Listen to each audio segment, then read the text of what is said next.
दोस्तों नमस्कार। किताबी दुनिया में आपका स्वागत है। दोस्तों 140वीं प्रेमचंद जयंती के अवसर पर किताबी दुनिया प्रेमचंद विशेष श्रृंखला का आयोजन कर रहा है। इस श्रृंखला में आज प्रस्तुत है नागार्जुन द्वारा लिखित प्रेमचंद एक व्यक्तित्व।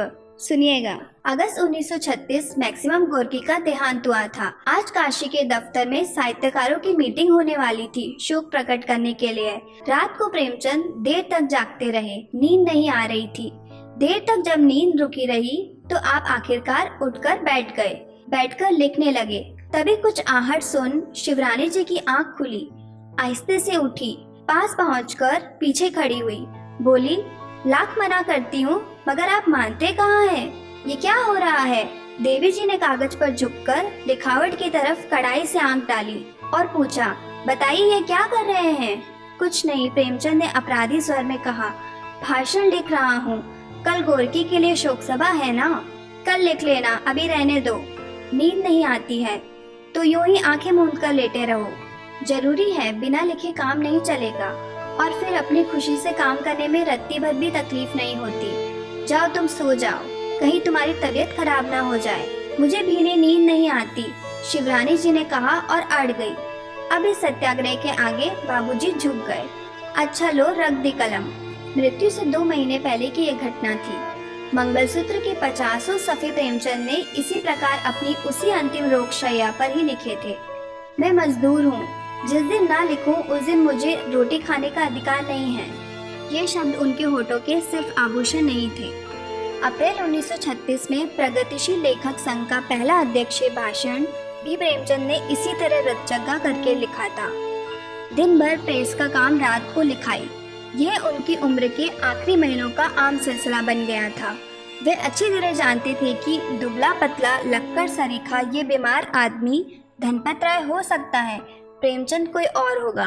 प्रेमचंद कभी बीमार ना पड़ेगा, प्रेमचंद हमेशा रहेगा, प्रेमचंद हमेशा जिंदा रहेगा, कह कह लगाता रहेगा। उन्हें अपने हंस की चिंता थी जागरण की। उन्हें सरस्वती प्रेस और प्रकाशन की चिंता थी। उन्हें जमाना की चिंता थी, मरते दम तक जिसके लिए मजमून तराशते रहे। उन्हें उस फरार बंगाली की चिंता थी, छिप छिप कर जिसे सैकड़ों रुपए दिए थे। उन्हें पुन्नू श्रीपत की चिंता थी, बुन्नू अमृत की चिंता थी, बड़ी लड़की कमला की चिंता थी, रानी शिवरानी देवी की चिंता थी। उन्हें चिंता नहीं थी तो बस धनपत राय की। हाँ, प्रेमचंद को प्रेमचंद की चिंता नहीं थी। तभी तो हानि लाभ की भावनाओं से निर्लिप्त रहकर प्रेमचंद अंत तक लिखते रहे। निबंध, भाषण, संपादकीय, टिप्पणियाँ, हिदायतें, चिट्ठियाँ और मंगलसूत्र। काम करने की ललक पिंड नहीं छोड़ती थी। अपने अनुभवों और विचारों की अंतिम बूंद तक को कागज पर उतार जाने की उत्कट लालसा चैन नहीं लेने देती थी। 8 अक्टूबर 1936 रात के पिछले पहर प्रेमचंद ने हमेशा के लिए अपनी आंखें मूंद ली। 26 साल हो गए। 8 अक्टूबर 1962, जी हाँ, 26 साल हो गए। आज प्रेमचंद का 26वां स्मृति दिवस है। आइए आज अपनी इस महान पूरी की देन का लेखा जोखा कर लिया जाए। इस पवित्र और स्फूर्तिपद अवसर पर श्रद्धा भक्ति की उमंगों में हम ये ना भूल जाए कि हमारी राष्ट्र सरकार ने अभी तक प्रेमचंद को मान्यता नहीं दी है। पैसे 2 पैसे का भी स्टाम्प वे प्रेमचंद के नाम पर छापने नहीं जा रही है। केंद्रीय प्रशासन की चर्चा न भी करें, मगर विराट हिंदी क्षेत्र की हमारी प्रादेशिक सरकारों ने प्रेमचंद के नाम पर क्या कुछ किया है। उत्तर प्रदेश की सरकार ने प्रेमचंद पुरस्कार की एक मामूली सी निधि की घोषणा करके रत्ती भर अपना कर्तव्य पालन किया है। बधाइयाँ। हमें तो प्रेमचंद की किताबें भी नहीं हासिल होती ठिकाने से।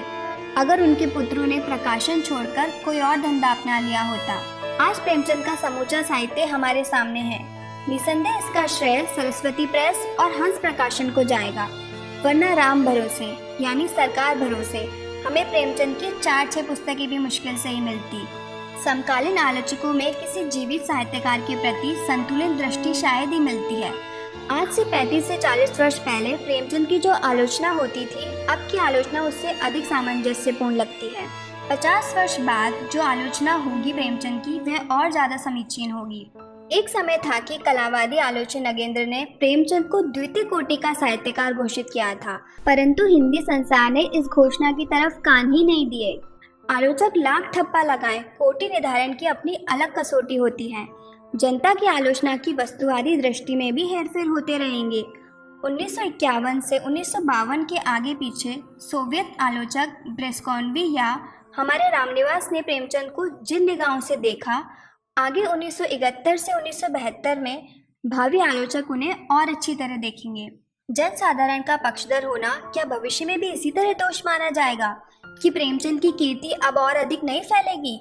हमारा जन साधारण अभी खुद ही परेशान है। रोटी रोजी की समस्याएं अभी हल नहीं हो पाई। साहित्य को कौन पूछता है? जिन मजबूरियों ने प्रेमचंद के प्राण लिए वही अभी राज्य राघव को उठा ले गई। कभी कभी अचरज लगता है कि आखिर हम ही ने भला कौन सा कसूर किया था कि जी रहे हैं। प्रेमचंद की कल्पना में स्वाधीन भारत का यही ढांचा था क्या? नहीं, ये ढांचा नहीं था उनके मन में।